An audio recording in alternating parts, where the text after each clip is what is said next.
Welcome to Disney A, the Canadian-themed Disney travel podcast. We're your hosts. I'm Brandon. And I'm Krysta. So, it's almost Star Wars Day. Yay! So, may the 4th be with you. Almost. On Tuesday. Yeah. Yeah. Yeah. Tomorrow. Tomorrow, if you're... listening to this on the first day it's available. Yes. So this is coming out on Monday, but we're recording on Friday, so May the 4th feels a long ways away. Yeah. But it's not. But this week, we're actually going to be talking about Disney Plus and Yes. the Falcon and the Winter Soldier. So, Marvel, the other big thing that Disney owns. Not May the 4th. It's not princesses. It's not a galaxy far, far away. Right. It's superheroes. But we're going to give you a real big warning right now. Yes. Wah, wah, wah. That's the spoiler alarm. Is that what that is? Yeah. Okay, well done. I don't know. Yeah. Wah, wah. Wah, wah, wah. Okay, spoiler warning. That's your official warning. We gave you a week to get caught up. Now it's your own fault. Nah, it's your own fault. I mean, it's all over social media. And yeah. It's tough to avoid some of the spoilers here. Yeah. But consider yourself warned. If you're spoiled after this, it's not our fault. Your own fault. It's not ours. Before we get to any of that, though, what is your current nerd thing? Well, this is pretty nerdy. You may or may not have realized from previous episodes that I'm an accountant. Really? Yeah, and we're recording this on tax deadline day. Yes. We filed our taxes today. Thanks, Brandon, for filing our taxes. Thanks, Brandon, for filing our taxes. Yeah, that's right. Okay. That's my way nerd to be thing. super organized, Mr. Accountant. Yeah. I had it 97% done back in February, and then we kind of just waited and waited. I am the president of the procrastination. It's the best nation. It's true. It's true. You have your meetings tomorrow. Yeah. We can do it tomorrow. It's you know fine. what? I don't complain because I hate doing taxes. Like, it actually causes me great anxiety. It's true. I swear that's not the reason I married you. It was just a nice bonus. This is a little park, yeah. It's like it wasn't in the wedding vows. It wasn't. Or anything like that. No, but it was implied. Yeah. Mr. Accountant. Yeah. Well, I'm not a tax accountant in my day job, but I pulled into service for our personal taxes, I guess. Mr. Accountant, good job. What about you? My nerd thing. So I've got a couple. My big one is, like I said, we're recording this on Friday. What happened on Friday, April 30th, Brandon? Probably some pretty big Disney news. Yeah, which I'll get to in the news, but I've been glued to like Instagram and YouTube Live and things like that today. And I'm too old for Snappy Chats. Yeah, but I'm too old for Instagram. I don't know. You're older than me. I don't know what's going on. But Disneyland opened today, and I've been absolutely glued to the Instagram Live and everything like that, just watching all the things, and it's making me super happy. Did you get verklempt? So it's not my fault. The cast members were waving at everybody as they came in. I know, it was really emotional. Okay. And then they kept playing When You Wish Upon a Star and A Dream Is a Wish Your Heart. I'm not gonna lie. I watched the little video that they released with First Time in Forever song. Oh my god. From Frozen. Yeah. And they had all the choreography. Right before the cast member soft opening. Yeah. Oh my god. And that was pretty adorable. And I was like a little bit, just a little bit. I'm like, oh no, I'm a strong modern man, and it's okay. No. You know she got me. Well, so that one got me. I was got many times. Yeah, then another time I was got when they lit the castle for the first time in like 400 and some days. And 412. Right? And they lit it. That's crazy. And then as they lit it, they started playing Walt's opening day speech. And I just started crying, and I looked at you with like tears running down my face. It was like, why am I like this? Yeah. So that's one. That's obviously the big nerd thing probably for both of us, but I'm definitely saying it because I got very emotional. But the other one is, as I mentioned many times, I am a teacher. We are watching Hamilton starting on Monday. We have a brand new class at my school that is basically created because I get to teach it, which is fantastic. It's a creative writing course for senior high kids. I have a couple books out, and so I get to like play with writing with these kids. And every month we watch a film and talk about like screenwriting, and I am getting to teach Hamilton. I would say that there's probably nothing more creative than writing about a white guy from the 1700s in the form of hip hop. Right? So good choice. Yeah. So very creative. I was talking to some of my students about like the musical theory behind it and things like that. It's just insane. You should go on YouTube and watch some of the musical theory. And I'm not the biggest music guy in the world, but the depth that Lin-Manuel Miranda went to, it's pulling crazy. from hip hop history as well as actual American history, and just interweaving the two, it's amazing. I meant to show them this like 7-minute video, and I think it's called How Hamilton Works is the series that they did. And I meant to show them the 7-minute video from one of the songs, which was the 10 Dual Commandments. If you haven't heard our Hamilton episode, by the way, it's probably one of my favorites. So I meant to show them this thing. It was fun. It turned into an hour-long discussion, and only one of my students had ever seen Hamilton before. It was fantastic. The kids were just like, wait, what? Like, what level is this at? This is crazy. So I'm really excited to start that with them on Monday. We've watched, I think, Hamilton twice this month alone. That's crazy. I don't know. Hamilton is eminently watchable, so... Right? We're talking about... paid for our Disney Plus subscription on its own. It's true. A couple of my students said they're hesitant to watch it because they don't want... They're like trying to be really cool high school kids, and they're like, well, you know, it's super popular, and I don't really know about like liking super popular stuff. I agree with them. I thought it was. That's what I said. I thought it was overhyped. Yeah, I really, really did, and it is not. No, I said I was kind of annoyed by how much I like it. Actually, you know what we should do? We should do an episode once on Disney stuff that seems overhyped but actually is amazing. We could just talk about Hamilton and Baby Yoda the whole time. Because really. Oh, little Grogu. He is overhyped adorbs. stuff. How about super hyped Disney stuff and whether or not it is worth the hype? That'd be a fun episode. Yeah. Okay. Frozen. Stitch. Ooh, Stitch. Spoiler. Stitch is a sneaky one. I don't think so. Yeah. Yeah. Wow. Anyway, let's do an episode like that sometime. I think it'd be fun. I mean, I want to do an underrated Disney as well. well. We're definitely going to do that. We agree. That's easy. We agree on that one, by the way. Okay. So those are my two nerd things. Man, you are nerdy. I'm super nerdy. I'm going to listen to Hamilton again tonight. I don't know. Another thing we always talk about, top of show, what are you drinking right now? Well, I got something really funky today. It's the Good Mood Unsweetened Hibiscus and Rosehip Sparkling Hard Tea. Interesting. That was my radio ad voice. That did sound very addish. Yeah. It's delicious. Yeah, I had one this afternoon. It was really good. And it's very pink as well. Yeah, it is pink. Yeah. I think that's the sun was shining here. Just not to be super Canadian or anything like that. We're recording on Friday, April 30th. The sun was shining. A couple days ago, there was snow on the ground. Like, literally 5 days ago, it snowed a foot here. Yeah. 30 centimeters. Yeah. We go through, Canadian. typically in April. Yeah, thank you. Typically in April, we go through all 4 seasons, like day to day.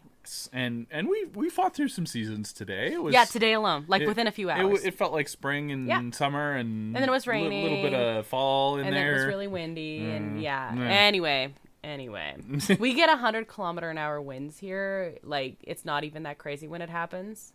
And I don't know what that is in miles. It's a blustery day. It's a bluster. Winnie the Pooh Piglet would fly away. Piglet's gone. He's gone. Oh. I am drinking, before you ask me, what am I drinking? Hold on, let me read this. Palm Bay Zero Tangerine Mist. That's very interesting because the Palm Bays, the regular Palm Bays, have been around for years, and I never liked them. I never liked them. But the Palm Bay Zeros are much better. The Palm Bay Zeros, they don't have that sickly sweetness. You know what it is? Hi, kitty. If you heard that meow, that was our cat again, it was our podcasting buddy, like we talked about before. Yes, he likes. If you are a regular listener to the show, you have heard Duke before.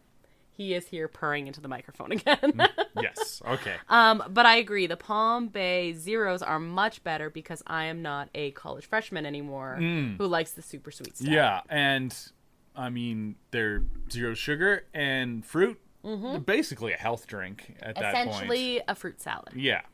That's great.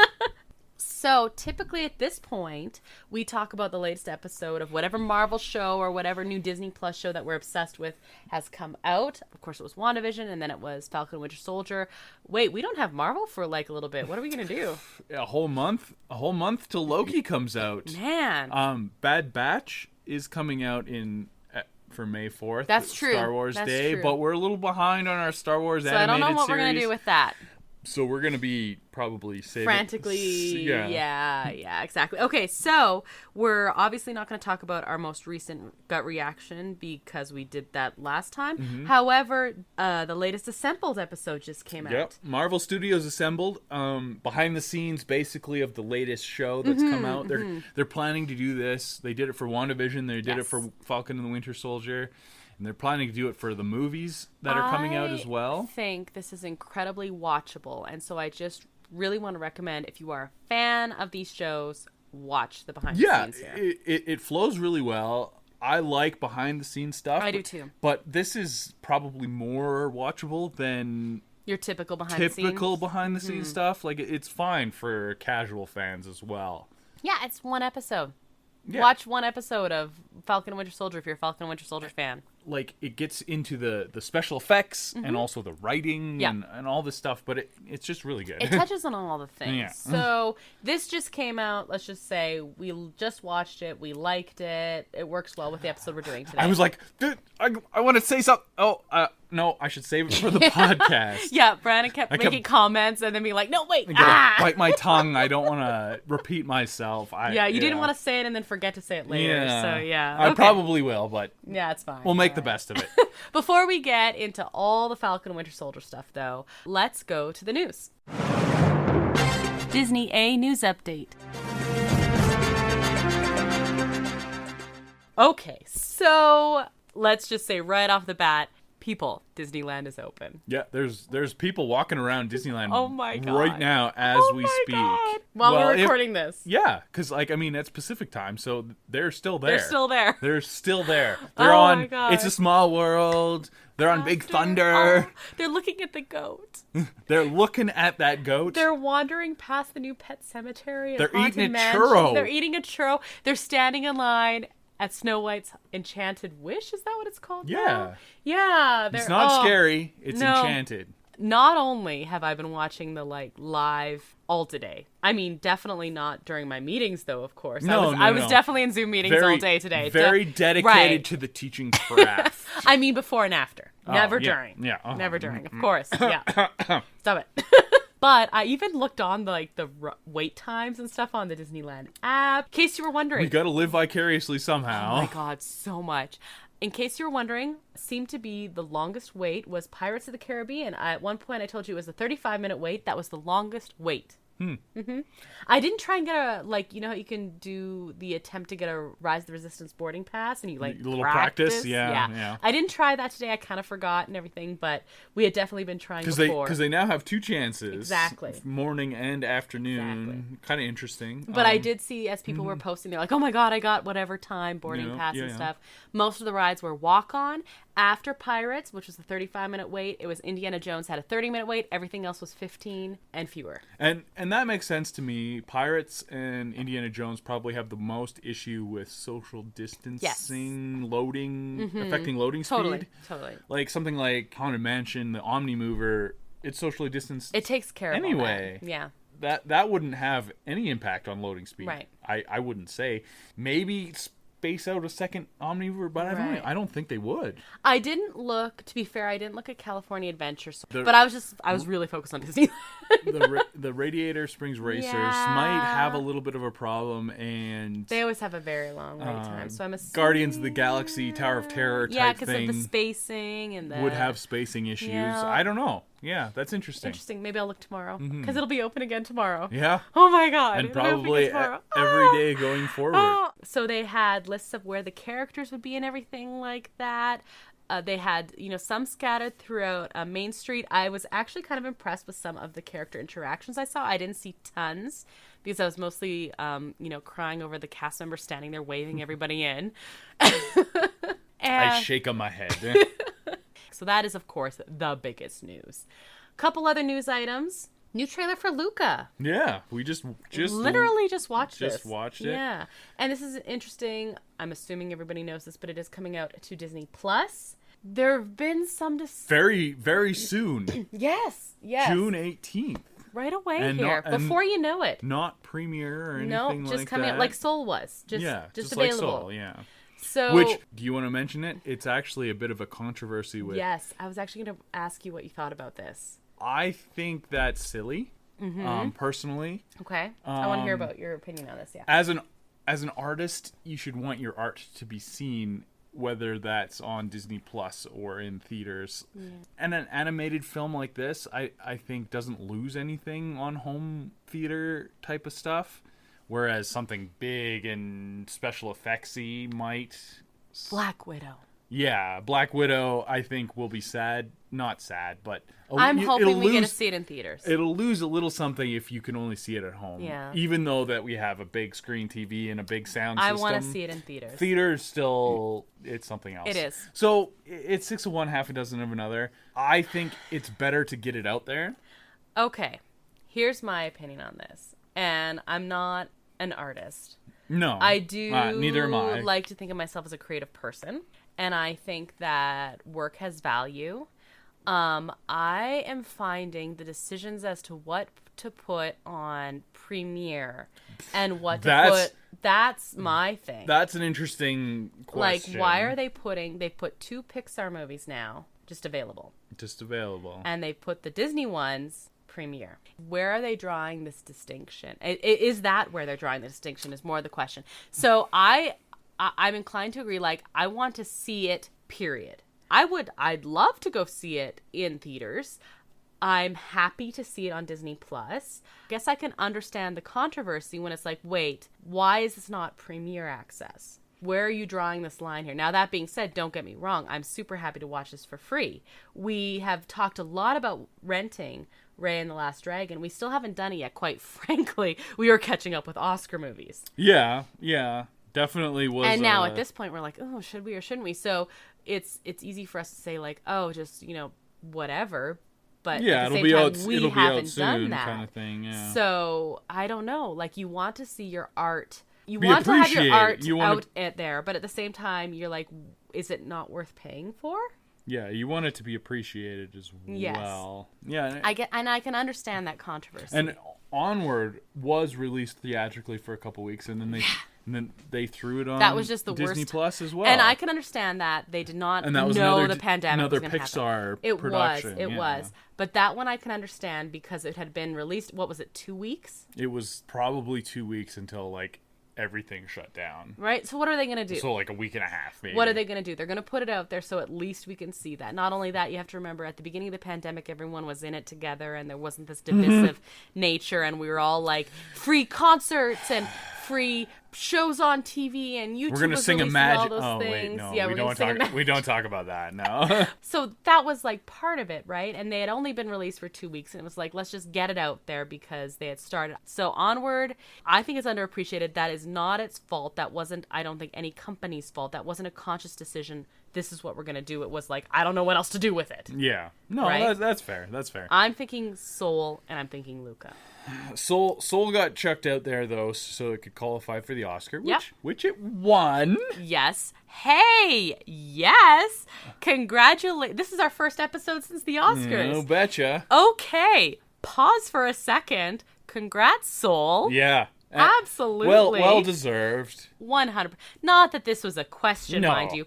Also, score. Mm-hmm. Congrats, Soul. Good job. Holy controversy surrounding the Chadwick Boseman thing. Yes. This was the pandemic Oscars. Anyway, the last Oscars took place before the pandemic got going, really. And the big story back then was the Australian bushfires, which seems like a lifetime ago. Wow. And so this one was fully COVID friendly. 100%. And they had people in masks Yep. and distancing and all that sort of thing, and they had to make different rules for the movies that would qualify. But the big controversy was they changed the order of the awards to give Best Actor last because everyone thought that Chadwick Boseman, our Black Panther, was going to get Best Actor award. Yeah, he was nominated. And they were going to have this emotional speech by his family. And you didn't want anyone to follow that. And fair enough, you wouldn't really want to follow that. There was a big upset, and Anthony Hopkins won. And he wasn't even there. You know what? Well, he wasn't there. He's in Wales because he's 83 and it's a pandemic. 83 and it's a pandemic. Not his fault. Not his fault. And he did put on the performance of a lifetime. And that's saying something. He's Anthony Hopkins, and this was his performance of a life. Like, we watched The Father, and I was just like, oh my god, I don't know how someone beats this. The credits rolled in that movie, and I was like, oh, it's really too bad for Anthony Hopkins because he's up against a posthumous Chadwick Boseman. It's true. And I was like, well, it's tough to vote against that, right? But apparently they did. And yeah. So whether or not you think Hopkins should have won or Boseman should have won, let's just say Anthony Hopkins put on the performance of a lifetime. Mm-hmm. And that's saying something. That doesn't mean Chadwick Boseman deserved to win less or anything like that. But it was quite an Oscars weirdness. It was a sad trombone of an ending. And it was probably the worst Oscars broadcast I've watched. Which is saying something because up until, like, I don't know, 2/3 of the way through, I was like, hey, they're handling this so well. They did a lot of things right, but but the last third was downward awful. Spiral. And not surprisingly, it was the worst ratings for an Oscars broadcast The ever. most anticlimactic Oscars ever. And I was into it. Anyway, if you haven't heard our Oscars episode, that was just our last episode. So by all means, jump on there and hear that. And I was the winner of our Oscars pool. By 2 points. Yep. Well, 2 points is 2 points. Yeah, the last time you won by like 8, so... They don't ask you how, they ask you how many. Oh, very funny. Yeah. Okay, so let's move on from the Oscars. Yeah. And congrats, Soul, again. And me. And Brandon, but also Soul. Good job, Soul. I'm almost as big a winner as Soul. I'd like to thank the Academy. No, yeah, let's just change the subject now. Okay. Wish. Let's talk Wish. Yes. So we talked about Disney Wish being announced last week. Oh, that was it's true. But they came out with it was like a half an hour special. Yes. Like highlighting the different aspects and of it. And you can watch this on YouTube if you haven't seen it yet. It was a live event, but they posted it to YouTube so you can watch it. Exactly. And it's full Disney cheese production. You know what? I love it. Yeah, no. I'm all about the cheese. It's cute. Yes. And you got Captain Minnie. Yeah, oh my god. Can we just talk about the fact that we have Captain Minnie? This made news a while ago. Yeah. That we were going to have Captain Minnie instead of Captain Mickey on this. First one, yeah. And I was like, oh, that's weird. But I kind of love it, Yeah, actually. no, it works works fine. I was just like, whatever, when the news first broke. And then seeing Captain Minnie, I was like, oh no, I actually love this. But all the features on this ship, I have been on a Disney cruise before, like one of the first ones, way back in the day. Yes, because you're old now. But and you were all young the then. features on this ship, they have an interactive Frozen. Oh my goodness, like a whole dinner theater. It's dinner theater, but not just like a show. It's more interactive than that. Yeah, it's like a character meet and greet plus. Yes, for dinner. And if you were to mix a character meet and greet meal with a dinner and a show, that's what you'd get with this Frozen. And a Marvel dinner theater show, which I'm God. like, oh. And I read a little bit about it, and they're gonna have like inspired food with it, like Sokovian food. Probably chicken paprikash. I would assume. I said if they don't go for shawarma. and some shawarma. They better have some shawarma. Right. And stuff. Anyway, it's amazing. The kids' clubs look really cool, and I'm jealous of those little kids. The secret entrance to the kids' club. I was like, you know what? I'm pretty short. I think I would fit. Yeah, I'm not short. I'm not sure, but I can fit. Come on, let me in. But they really are figuring out. I think they're doing this more and more every year. They're figuring out, hey, adults. Yes, so they have amazing array of adults-only options on this ship, including a quiet infinity pool. Oh, the beautiful quiet cove or whatever they called it. Yeah. my personal favorite, the Star Wars themed the lounge. It's a Star Wars lounge with like a spaceport window. And is that your favorite? Is that what you think you're most looking forward to? Well, I'm looking forward to a lot. Mostly traveling in general, but that aside. What do you think? So, okay, first of all, Aqua Mouse is not as clever as Aqua Duck. No. But they have the Aqua Mouse on this ship. Yes. Which is a water slide roller coaster. It has a lift hill and everything. And it has all of this like projection kind of It's a dark ride at sea, roller coaster, water slide. It has a story and everything. It's crazy. It's blowing my mind. This is insane. I'm trying to decide what I would be most looking forward to because I basically squealed for half an hour watching this. I want them to get the initial year out of the way. Mm-hmm. We're not okay. So first of all, you can start booking in May this year. End of May, yeah. Yes, let's get that out of the way. And they're setting sail summer 2022. June, I believe. In June, okay. Mm-hmm. By all means, look at the details here. Oh, that's one thing that I just think is fantastic. In the big entrance and everything like that, the chandelier, I know every time I see anything about a Disney cruise ship, you always see the chandeliers are featured. Yeah, so it's Disney Wish and it's Cinderella themed. Yes. So you have the beautiful Cinderella statue feature. Bronze Cinderella, yeah. Yes, but the chandelier is inspired by when the fairy godmother changes Cinderella's dress. Mm-hmm.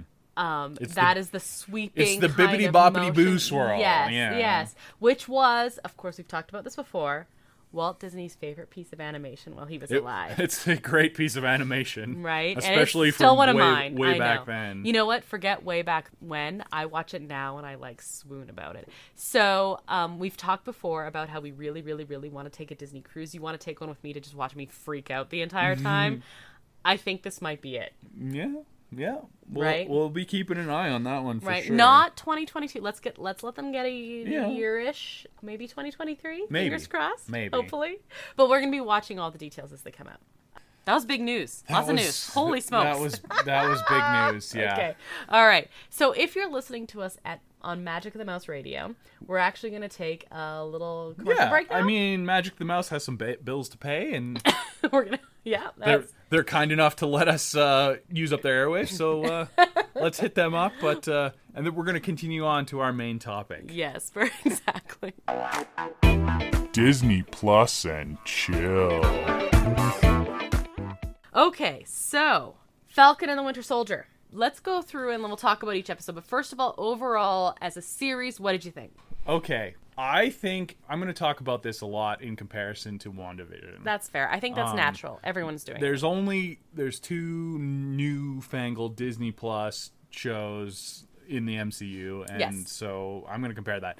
I think this is more of an extended movie. Mm-hmm. It feels like a standard MCU movie. Right.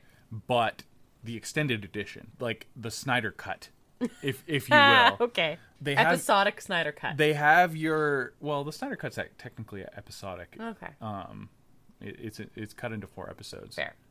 Anyway, they have your standard MCU movie moments, but they also have that extra character development that you wouldn't have in a standard movie. You don't have time. You'd have it in shorthand because you don't have time. And I liked it a lot. I really liked it. Let's just do this. You already brought up the WandaVision comparison. Mm-hmm. WandaVision is definitely my top 5 TV shows of all time. Uh-huh. Falcon and Winter Soldier probably isn't. I liked it so much more than I thought I was going to, and I thought I was going to like it a lot. Yeah, I was expecting, this is going to be fun. Yeah. And it exceeded my expectations. Yeah, mine as well. Which were like middle of the road expectations. Okay. So WandaVision exceeded my expectations middle of the road as well, but it exceeded it by more. Right. If we're comparing, which one do you like more? They're very different shows. Which one do you like more? I thought WandaVision couldn't exist anywhere but Disney Plus, whereas Falcon and the Winter Soldier could have been a movie and it would have still been good. Mm-hmm. So, yeah, I liked WandaVision more. Yeah. Just because it was so different. I did too. WandaVision, if I'm choosing between the two, WandaVision is my favorite. However, I knew I was going to just find Falcon Winter Soldier super fun. It went so many more places than I thought it was going to go that I appreciated it and enjoyed it way more. Maybe not like in detail, but just this is what's going on in each episode. Let's give an overview and... Yeah, okay. So there are 6 episodes. Each one a little much bit shorter than WandaVision, but they were longer episodes. Yeah, yes. So the first one we have New World Order, where we kind of... starts 6 months after the events of Endgame. Which is quite a bit after WandaVision, which was like a week after immediately Endgame. Following. Yeah. Which is interesting because this show, Falcon Winter Soldier, was originally slated to come out first. Mm-hmm. Okay. So we have New World Order. We have the big ones in here. Sam, at the end of Endgame, is given the shield, given Cap's shield. And very famous line, which was talked about a lot in Assembled. Yeah. And was referenced at in this episode. Old Steve says, how does it feel when Sam picks up the shield? He says, like someone else's, and he says it isn't, right? Mm-hmm. That ends up having a lot more meaning throughout this than what I think you or I expected at the end of Endgame. Yeah, but I think we'd be remiss to not talk about how this episode opens, and it sets the stage for the entire series. All right, let's do that. Yeah. This episode has the biggest action sequence of the entire series. Oh my god.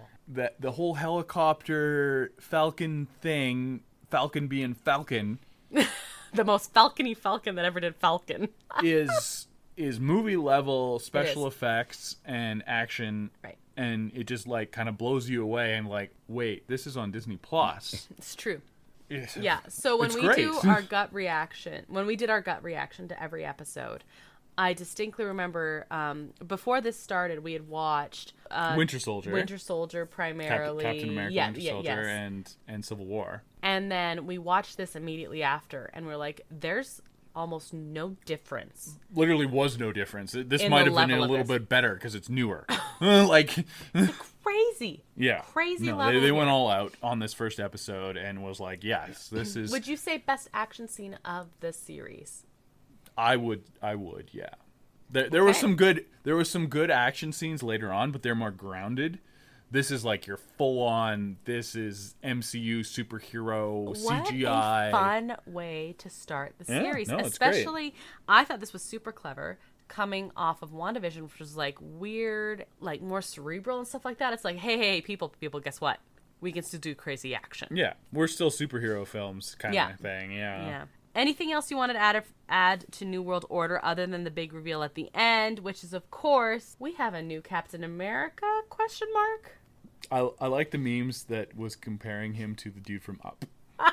Because of the ears, I think. The square chin. It was the square chin and the ears. Yeah, it's funny. WTF moment. Yeah, it really was. Sam gives up the shield to the museum because he feels like he can't carry it, which is significant. Mm-hmm. And then they give it to their new Captain America. Which sets the stage for the rest of the series. Yeah. Basically. And a whole new character and a whole thing. The whole theme about taking this mantle and all that stuff. Yeah. John Walker he's given the shield. He's the new Captain America. That is how episode 1 ends. And you're just like, okay, Up's son, Carl's son, Carl Jr. Carl Jr. And then we go into the Star-Spangled Man. Okay. Did you have anything specific for episode 2, or let's just continue on? Not specifically. I mean, it explores John Walker being that symbol, or at least trying to be. Right. And you have him meeting up with Bucky and this is also where we see Bucky and Sam like together. So in episode 1 we saw both of them, but we didn't see them together. No. So in episode 2 we do, and their chemistry is insane. Yeah, so I mean, they're both best friends with Steve Rogers in the MCU. Yes. And Anthony Mackie and Chris Evans had great chemistry. Mm-hmm. And Sebastian Stan and Chris Evans had amazing chemistry. But I think that Anthony Mackie and Sebastian Stan have better chemistry together than either of them had with Chris Evans. And that's saying a lot. Because they had amazing chemistry. But even just watching like behind the scenes press stuff where they're making fun of Tom Holland, it's just hilarious. What is that? I think it's fantastic. Okay, so I'm going to ask you a question here. Bucky Barnes now versus Winter Soldier Bucky Barnes, which do you prefer? Kind of prefer Winter Soldier because he's kind of dark and mysterious. But I can see the appeal of the like reformed bad boy as well. I don't know. Okay, so I know you know my opinion because literally I said it 3 times watching this. Yes, you did. In this one, we see Bucky Barnes, like, he's trying to make amends for his past. And he says the significant thing that in Wakanda he had a little bit of peace, but other than that, he spent 90 years just going from fight to fight to fight. Mm-hmm. And you see he has this list, and it's actually in Steve Rogers' notebook. Remember his notebook? Yes. Oh my God. Yep. And it's his list of people he's trying to make amends with. I know people love Winter Soldier. Give me attempting to be reformed to Bucky Barnes every single day of the week. I never understood the attraction to Bucky Barnes before until this series. Okay. Yeah. And like, I'm not just like he's an attractive man. He's an attractive man. But like, I like his character so much more because now he's actually conflicted. He's not just like brooding in a corner somewhere and like punchy punch. But he can brood with the best of them. He can brood. I mean, like he an angel. I mean, right? Like Buffy days. But give me a like reformed, trying to do good but conflicted like gray area guy any day of the week. And speaking of gray area, what episode do we meet Zemo in? Okay, so episode 3 is Power Broker. Do you want to say anything about episode 3? I know you want to say a lot about the Power Broker, but do you want to say anything about episode 3 specifically? Well, I mean, we get to see Zemo again, and he becomes the ultimate scene stealer of this series. I need to see more Zemo. Give me all the Zemo all the time. I liked Zemo in Civil War. I thought he was a good villain. Right. In this one, he's a good, like, just gray area, fun He's a good dude. Character, period. Yeah. Full stop. We have talked about MCU's serious issue with villains. Name your good villain. I still say that's overblown, but their main problem with villains is they kill them off too quickly. Especially the good ones. Because they have these heroes that are continuing on through multiple films, and they kill off the villains before they can have any development. Thanos worked because he had development through multiple films, even if it was mostly in end credits, just cameos and or whispers, rumors type of thing. But that's why Thanos works so well. 100%. Loki is so beloved because he's in multiple films. 100%. When you murder off these decent villains, you can't build to anything. Right. So I want to see a Zemo, Loki, and cross your fingers, Doctor Doom team up in the future. You have very strong opinions on Fantastic Four, so I know you mentioned this. I don't get, I haven't watched a good Fantastic Four, so I will say this. I adore Loki, and I adore Zemo. I thought Zemo was a fantastic character. I was so glad I didn't kill him off in the first one. Having him come back now, and then he danced, and then I was like, okay, well, now I love Zemo. Dance. Okay, you can't see Brandon as Zemo dancing now. I'm Zemo dancing. He's a good dancer, just like me. Yeah. Yeah. You are the same. Is this the same? Okay, we also get to see Sharon Carter again, who I thought was a really cool character, and I want to talk about her in a bit. Yeah. Okay. We meet Sharon Carter, and they do some stuff. And then the big reveal at the end of this episode, which is, we get to see the Wakandans again. Oh my gosh, that was super cool. I was so happy they brought them in. I don't know why I didn't expect that, but I didn't. But it makes sense because Zemo had this whole thing. Of course. Because he murdered the king of Wakanda. Winter Soldier, of course, found refuge in Wakanda. Became White Wolf, and they gave him a new arm and all this stuff. It was a whole thing. It makes perfect sense. I know. Okay, so we also have The Whole World is Watching. I think the title actually speaks to a lot more of the whole series than this particular episode. It's funny to say it's only a 6-episode series, but this was more of a filler, get to the point episode. It had a purpose, but yeah, this was probably the weakest. Okay, hold on 1 minute. Episode. Is this the episode where the Wakandans fight? It did have a really good fight scene. Yes. In the apartment. And Zemo's apartment. Zemo escapes in his Zemo-y way. He was so Zemo about his Zemo escape. That was amazing, but everything else in this episode. But this fight scene was really cool. Yeah. And I mean, anytime I get to see Wakandan fight scene in whatever form, I am a happy individual. The Dora Milaje are awesome. Yeah, I really like that. Bucky's like, no, you'd rather fight me than them. Yeah. They kick some butt. And serious butt. And yeah. No, and they're cool. Every time I get to see them fight, just like hats off to every single time. Best part of this episode, I would say. Other than Zemo's escape, but that's all part of the same scenes. Next we have Truth. What did you think of this one? Any specifics that really stood out to you? Going back to the last episode. Oh, okay, sorry. Sorry, I jumped ahead, maybe? After the big fight scene and all that, the big reveal is John Walker being a murderer. Sorry, why did I think that was in episode 5? My fault. I thought it was as well, but you have quite the end scene. Yeah, so his buddy gets killed by one of the Flag Smashers. Yes, the main one. Yeah, but we're gonna talk about the villain later. Yes, we're gonna talk about her later. He just is filled with red rage and goes all crazy. He's taking the super serum. Okay, so you have this great moment where Zemo is confronted by all the serum, and of course he has very strong ideals about the nature of super soldiers. And he says, yes, okay, Steve Rogers, it didn't turn him evil or anything like that, but he has this idea about power and he hates super soldiers, yeah. Yes, and he says Steve Rogers wasn't evil or anything like that, but he was a one-off. He literally hates superheroes in general because of his experience with Sokovia and all that, and which he makes doesn't even sense, hold anything against Cap himself. No. He's just like the idea behind it. He's very idealistic. People shouldn't have more power than others, which is kind of funny because he's royalty and has more power because of his money. But okay. Excuse me while I hire my butler to do things. Anyway. So he is confronted with all these vials of super serum. And he crushes all of them except one. Mm-hmm. John Walker sees it, is tempted. We don't see him take it. He pockets it. He thinks about it. Talks to his buddy about it. Yeah, and he says that it doesn't change you. It just brings out what is already there. Oh my goodness. That seems like a big moment. It's like drinking. Yeah.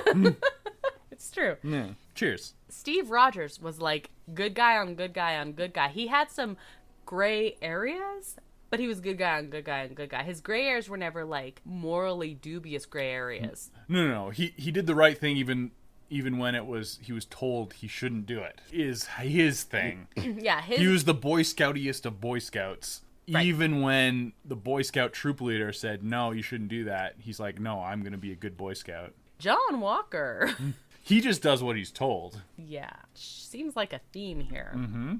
So we find out, we don't see him do it, but he has taken the super serum because at the end of this, there's a big fight. His friend is killed, and he goes crazy. He goes crazy and also murders someone. Literally decapitates someone with Cap's shield. Yeah. And that's not great. No, and he's also like recorded doing this by everyone. That's where the title of the episode comes from. The whole world is watching. Right. Yeah. So that's the end. Yeah. Holy smokes. And you're left with this image of him standing there holding the shield covered in blood. Probably the best directorial shot of this low angle worm's eye view of this bloody shield. Yeah, great. Oh my goodness. Great. And then we end with this. The last third of this episode is really great. I shouldn't have said this is a filler. There's no filler. It's only 6 episodes long. I'm dumb. Okay. We go into Truth. So there's some like crazy moments in this. Because can I tell you what stood out to me? Yeah. This is where we go back home, down to New Orleans. Yeah. Where Sam is from. And let's just interrupt this right now. Anthony Mackie is from New Orleans. Mm-hmm. And so when they were creating this series, they decided to place Sam Wilson as being from New Orleans to make it authentic to Anthony Mackie's experience. So he could embody the character. Exactly. A black man from the South. It has a very different story. Which is something else. And this episode kind of dives into that. It's mentioned it a few other times. Mm-hmm. There's another character that we haven't talked about yet, but we're going to talk about him in a bit. But this one like takes it all and wraps it up and meets it head on. Yeah. I cannot believe this was shot previous to some of the Black Lives Matter marches. Let's just say that. I don't know about when it was shot, but it was definitely written. Yeah. Sorry. Yes, that's true. They had developed this whole series, and then they kind of ran into COVID at the beginning, like in the middle of shooting. Right. While they were in Prague. And of course, all the Black Lives Matter stuff spurted out after that. But of course, all this racial tension has been bubbling under the surface for 100% for years. But and just years. the fact that this was it wasn't a reaction to 2020. It was before that, and it just happened to be timely as heck. Exactly. There's a couple things that really stood out to me in this episode. I love, actually, it's not very superhero-y at all, but it's Bucky and Sam throwing Cap's shield and it hit the tree, and then they catch it, and they're going back and forth. There's been this question I see online over and over again up until this point about why didn't Bucky get the shield? Why didn't Bucky get the shield? Bucky should be the new Cap. Why didn't Bucky get the shield? Ever since Endgame. They've both been Cap in the comics. Yes. So then people were supposing that during this series it would go from Sam to Bucky, and then as the series progressed, they're like, what the heck is going on? And Bucky has this very significant line. He says, when Steve told me what he was planning to do, neither of us imagined, like, we didn't even take race into consideration. Well, no, because they're two white guys, and speaking as a white guy, I don't understand. 100%. Like, we can't even begin to grasp exactly what that means. And that's what Bucky even says. He's like, we didn't even think of this. You wouldn't. We did not even think about this. And that tells us a few things. So first of all, that's coming from an ultimate place of privilege, where he's just like, I have absolutely no idea, and I'm sorry, and let's talk about this. But also, Bucky knew Sam was getting it. They had discussed it in advance. Steve was like, hey, Bucky, old buddy, I'm going to give the shield to Sam. What do you think about this? Or do you want the shield? Like, we don't know what happened in that conversation, but there was a conversation. Yeah. So, hey, people who think Bucky deserves it more, calm down. Yeah, well, Bucky's got his own thing going on. Exactly. It's fine. Okay, that moment was super cool. I love their interaction. Not necessarily like, well, when they're fighting too, but not just then. I love their interaction just when they're Bucky and Sam. They're just like snarky with each other, and there was a lot of that in this episode. It goes back to their great chemistry, right? And they have a lot of cool, just like down to earth stuff. 100%. back in Louisiana and all that. Okay, anything else to add about Truth? No, I mean it just sets up the next episode. The Flag Smashers have their big plan, and they also introduce the new gray area Nick Fury. Great name, by the way. Yes. Contessa Valentina Allegra de Fontaine. Right. Her. Elaine? Yeah, Elaine. She's Elaine. She's Elaine with purple hair. She's Elaine with purple hair. She could dance with Zemo. Yeah, it's true. It's true. Well, I don't know why we're dancing. No one can see us. I don't know. No, that's cool. And we also get our first mid-credit scene of the series. True. Of course, John Walker's defeated at the beginning of the episode. Yep. And his shield is taken away. Yep. But he makes a new one. Yep. With his PTSD medals. Yeah. That's embedded. Fine. That's fine. It's going to turn out fine. Totally fine. Nothing weird there at all. Yep. Okay, so we go into episode 6. Last episode. One World, One People. Hey, it's the one we stayed up super late to watch. Yeah. Yeah. Well, worth it. Totally worth it. I think I'm still sleeping in because of it. No. I'm good. Okay. What did you think? Oh, I mean, the first episode had the best action scenes, but this one had the second best action scenes. That first initial Falcon / Captain America coming through the window shot. Oh my is god. So good. Oh my god. Yes. So good. Yes. Okay. So we're left in episode 5. Bucky, when he's talking to the Wakandans, says, I want to ask you for one favor. And he delivers this suitcase. We don't get to see what's in the suitcase, of course. What's in the box? Yeah, we can all guess what's in the box. Oh. It's not a head. It's wings. It's wings. Yeah. Vibranium wings. So there's all this question about how can someone who's not a super soldier be Cap? Vibranium wings. Vibranium wings are great. That would probably do it. Yeah, no, that's good. He's basically Iron Man / Captain America / Falcon. Yeah, exactly. Because he gets a lot of power from his suit. Yeah. Anyway. Yeah. Okay. Also, the fact that, oh my goodness, did the dude work out like crazy. Oh. And by the way, Anthony Mackie not wearing a muscle suit. Yeah, he's very proud of that fact. Yes, he is. And as well he should be, because no damn. kidding. Oh my God. Watch Assembled and just the interviews with him as he's all like jacked and stuff. Like that moment, that's a superhero moment right there. Yeah, oh yeah. No, that's your... It wasn't a true superhero landing, although Bucky gets one. Bucky does get one. In this episode, but it's like, it's your superhero moment. He's got his shield, and it's like, the score rises, and yeah. And he breaks through the glass. Yeah, perfect. Yeah. So the other thing is, we get Sharon Carter revealed as the power broker. Which, I mean, you saw coming. We saw it coming. We were like, yeah, I mean, that's pretty obvious. I don't know if her character in this series is really true to her character that we've seen before. I know that this is a kind of a plot thread from the comics that they're pulling on. I don't know if they earned it. Yep. So, I told you I had strong opinions about this. Yeah. I love the idea of Sharon Carter being a power broker. I hate... The execution was awful. Yes. You're going to give me a really cool female powerful villain and then not give me the story? Like, what a complete cop-out. You had this super cool character who had the ties to Peggy Carter, awesome underrated character, by the way, who had... And she risked everything in the Captain America movies to do the right thing. 100%. And she just gets one comment about... Oh, well, you know, I got ignored. First of all, we don't know if she got dusted or not. We're assuming she didn't, and so she had, like, a really crappy 5 years. Yeah. I get that. Give me something about it. Now, I'm hoping. They need to expand on it, and then it'll save it, but... Yes, because right now, they took a cool character, made her evil, and gave her no depth whatsoever, when she had more depth as a 5 minutes on there. And I'm not saying you have to be a good guy to have depth, but they gave her Zemo has depth, and he's not a good guy. Thank you. They made her have a complete 180, which is like, cool, I get that. Give her a few lines to warrant it. Yeah. Like, nothing. Weak. It's weak. Nothing. So far as to say that people think that she may be a Skrull. Well, that would actually be cooler. A shapeshifter, and she's going to tie into Secret Invasion, which is a whole Skrull storyline from the comics.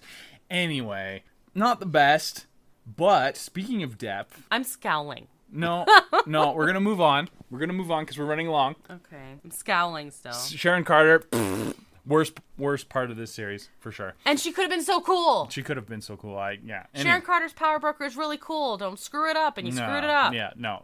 Definitely the weakest part. But, speaking of depth, Isaiah Bradley. Thank you. Yes. Okay, no more scowling. Yeah. No more scowling. Okay.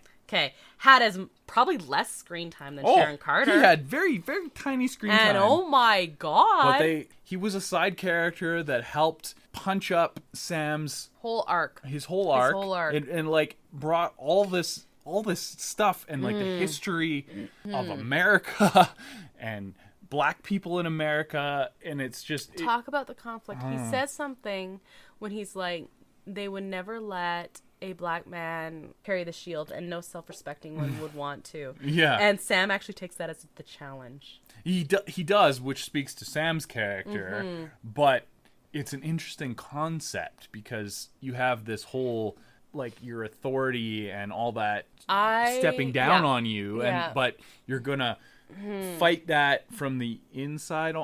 It's very interesting. So there's a quotation here about Anthony Mackie. He said that basically Wilson's whole arc is questioning how a black man can represent a country that does not represent him. And so much of that comes from Isaiah Bradley as representative of this fact that your country doesn't represent you. And it goes back to the whole kneeling during the anthem, all that stuff. So which is really deep for a goofy superhero show. I would just like to point out that we have a black Captain America days, hours separated from a pretty significant trial.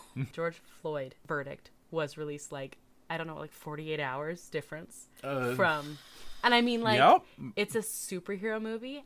Like, does it matter in the grand scheme of things? I don't know, but you know what? To some 7-year-old kid, exactly, right? There's this scene, and if you watch Assembled, it's actually... Representation matters.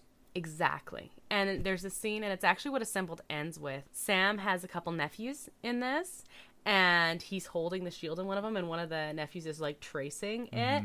And, like, I am not American, and I'm certainly not a black man, but, like, I was crying watching this, and there are a couple points when I cried during this series, and quite frankly, they involved Isaiah Bradley. Yeah, no, he was a powerful character, and he was realistic in representing historical things. Right. He's basically like the flip side. Without hitting you over the head with it right. either. Like, I don't know. He's basically the flip side of Steve Rogers. He said this was Steve Rogers' experience. As a white, blonde-haired, blue-eyed guy, right. Literally. This was mine at the same time. These are the two things that happened to us. At the same time, Wyatt Russell as John Walker is basically like, he thinks he does all the right things. He's like, he fought for his country, and he's tormented about... He's a privileged guy that tries to do the right thing all the time, and it still doesn't work out for him, and he has to grapple with that. He's basically done everything his country has ever asked, and now his life and his sense of duty to the United States, basically it upsets his privilege. And he's like, why isn't this working? This has always worked. Why is this not working for him? I want this all to work out for me, and it's not working out. And that's when his character flaws come into being. You know what I really enjoyed? I enjoyed that they just didn't make him the bad guy. No. He was a bad guy. He has a redemption arc, and it works. Like, I wasn't mad about it. No, I liked him way better in the last episode than I did the whole rest of the time. They don't completely redeem him either. They leave him in the gray area. Yeah, he's going to be an anti-hero. It's going to... All of a sudden, I like this. Well, no. I mean, I don't like him. I like the character. Yeah, it's great. You have all of these different characters who represent these different things. Yeah, no, it has a lot of layers, and for 6 episodes, they crammed a lot in there. They did.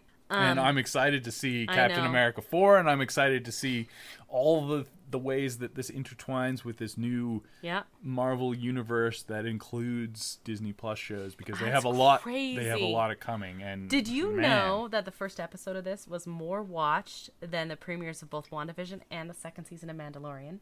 I did know that because I did not. Yeah, no. I mean, this is easier watching than something like WandaVision, especially the first episode. Like, this black and white show. What the heck's going on? I don't know, but no, it makes sense. Mandalorian's a little surprising because Mandalorian was so big. Yeah. First season I could see, but season 2 was building on like this one was even bigger. Yeah. First episode. I mean, MCU is king of the world. I guess so. Yeah. So the only criticism I ever found for any of this stuff as far as criticism went was critical criticism. Critical criticism. Yeah, was about the pacing. The pacing was a little weird. Sharon Carter's writing was... Yeah. So basically they said the whole thing was flawed but fun was the one I saw that kind of stood out the most. Basically, it felt like a 6-hour movie. You already said that. Yep. And you mentioned this, I think it was after episode 4, maybe? I don't remember. But you did mention this in one of our like Marvel Minute quick gut reaction things. Was that people believe that releasing episodically... For WandaVision, it was like a benefit. Oh, yeah. But here it kind of maybe hurt the flow. And I don't know if it hurt it. I really enjoyed it. Some people may have commented on this. I was fine with the episodic format, but the plot holes introduced by trying to have this big twist with Sharon Carter as the power broker made no sense. So if you go back and watch episode 3, she leads them to her super secret scientist. And if she's the power broker, that is a dumb move. Maybe she just really wants the serum back and thinks this is how it's going to work. Yeah, she wants them to go find the people who stole her serum, but this guy can make her more serum. And the homicidal maniac bad guy to the only guy that can make you more serum, that is a really terrible plan. Bond villain level stupid. Let me slowly swivel my chair and explain to you my plan in slow detail.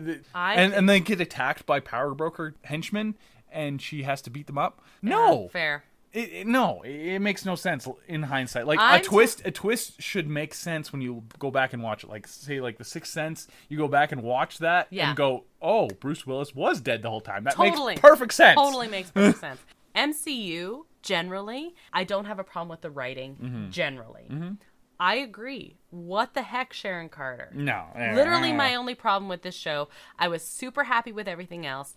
Flag Smashers, they took a middle-aged man character, made him a teenage girl. Well, yeah, so they turned a villain from the comics into an organization headed by this teenage girl. She's fantastic. She's a great actress. The only small problem with it is it's exactly the same character she played in Star Wars. It literally, like, no, it is when not. when she didn't have the like Enfy's mask. nest. Yes, she had a mask. Not this mask, guys. It was a totally different mask. mask. It's the same character. She's a rebel leader and wants to fight for the oppressed and willing to kill for it, and it's the same character. You're so angry. It's disappointing. Anyway, she's a great actress, and whatever. She plays this character super well. Yeah, and they killed her off just like all the other villains. Of course they did. Yeah, of course they did. Yeah. Wah, wah. Well, Sharon Carter killed her off, which would have been cool had her character had the writing. sense. Yeah, had the writing been good, that might have hit a little better.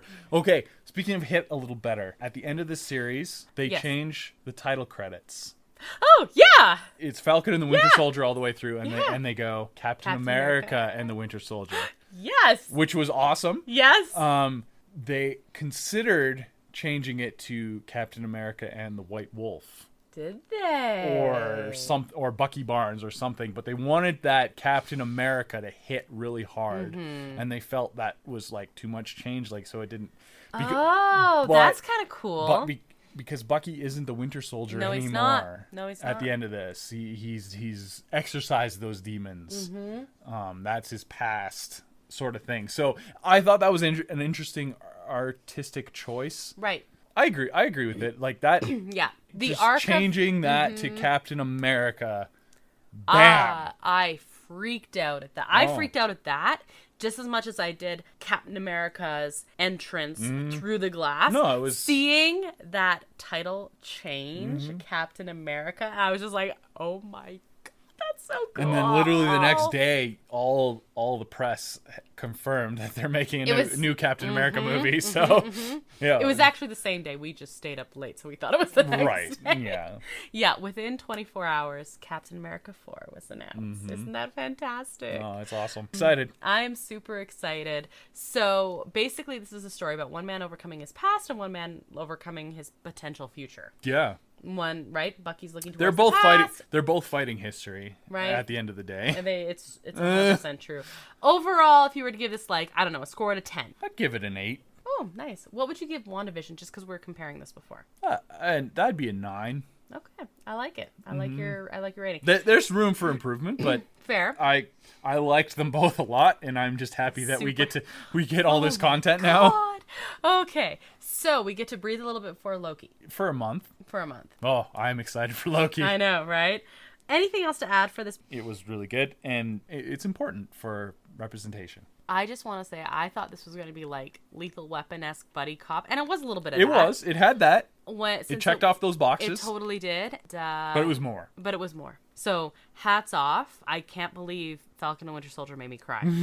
Everything makes you cry. Fair, but I did not expect this to. Good job. Let's go to trivia. Okay, so we were talking about Disneyland. First of all, I asked you, when a cast member is playing a character, they can't say, I am Cinderella, I am Snow Steve White, Rogers. I am Steve Rogers, right? They have different phrasing.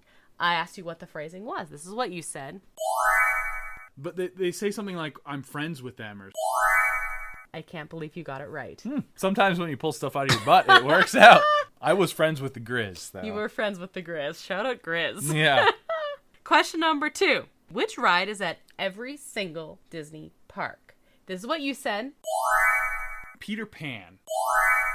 You know, you were right going with the whole classics and Fantasyland. Yeah. The answer I found was Dumbo. Kind of a lame ride. Nah, easy quintessential. Easy to transport. That is 100% true. I will not wait in line for Dumbo. I would go on it if it was walk on. Yeah. You know, during rope drop, if you head to Fantasyland, one of your rope drop or magic morning kind of mornings, when you can do all the Fantasyland rides, that's the time to do it. I think it's good. Yeah, it's good. Anyway, Question number 3. Walt came up with Disneyland idea while watching his kids do something. What was that?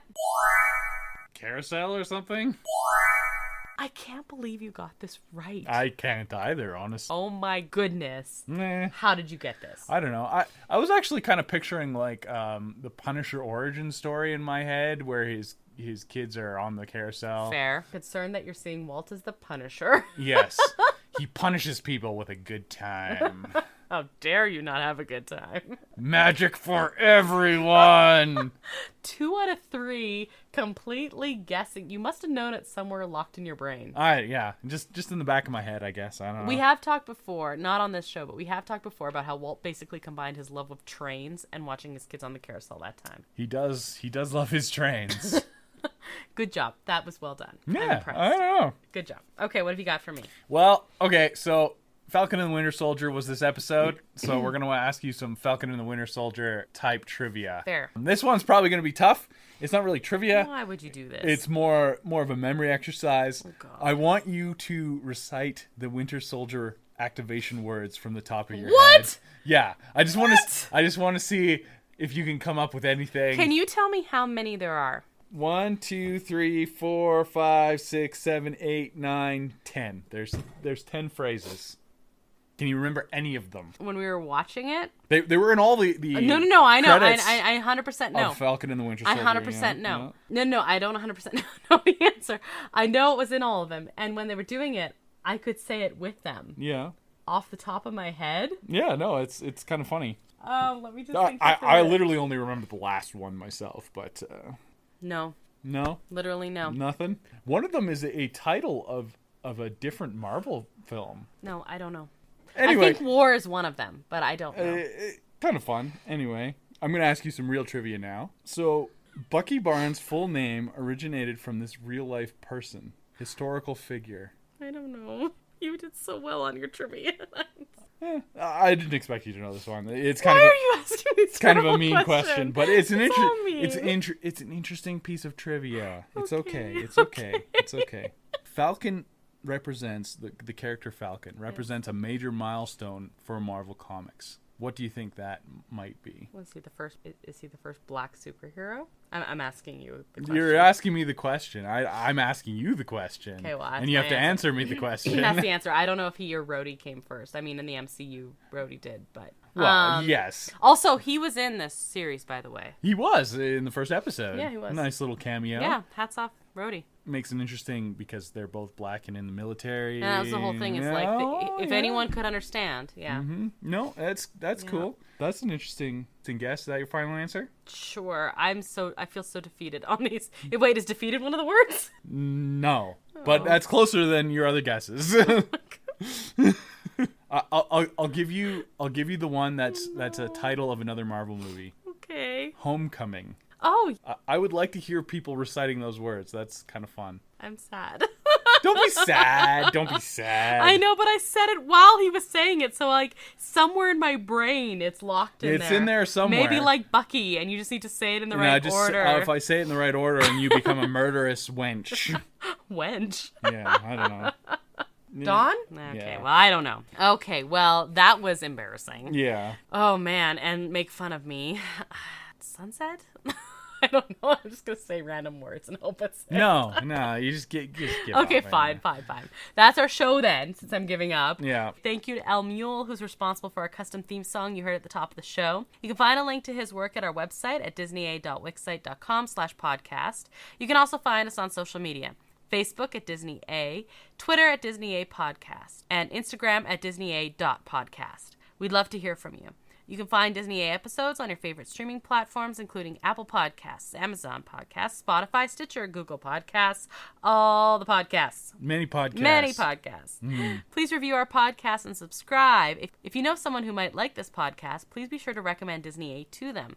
If you leave us a review, we will read it. Smash that like button. Oh, no, wait. No, we're not on YouTube. Okay, shoot. Yet. Yet. Ah. Dun, dun, dun. That was very ominous, actually. It should be.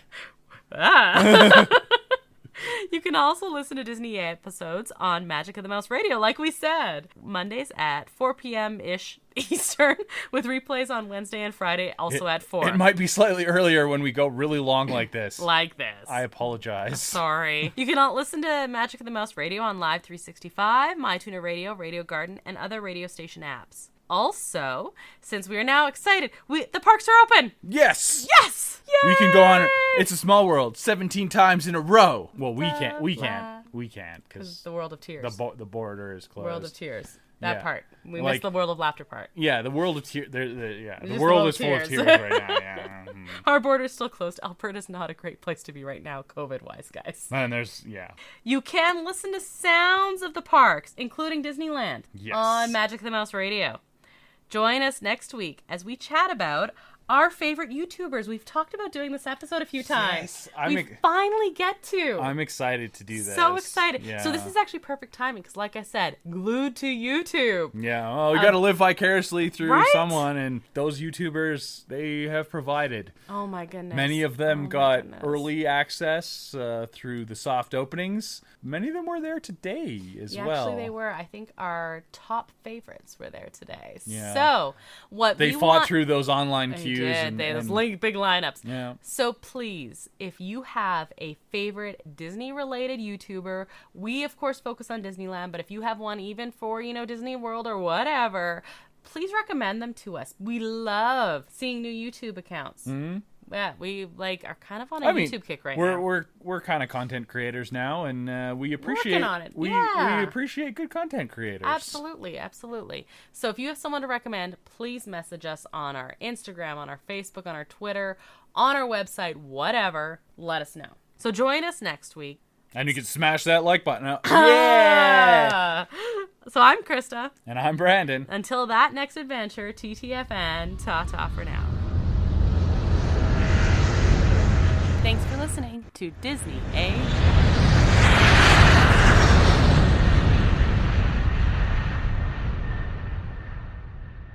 It was a sad trombone of an ending.